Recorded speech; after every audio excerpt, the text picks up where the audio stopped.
عودتني الدنيا أخسر وأما أحب حاجة وابتسمني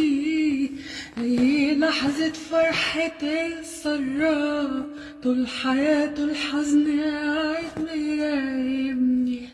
وأما جيت لحياته قلت الفرحة جاتني يا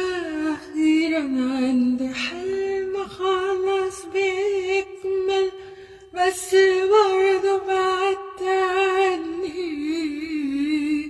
وحلمي راح جلعانة مني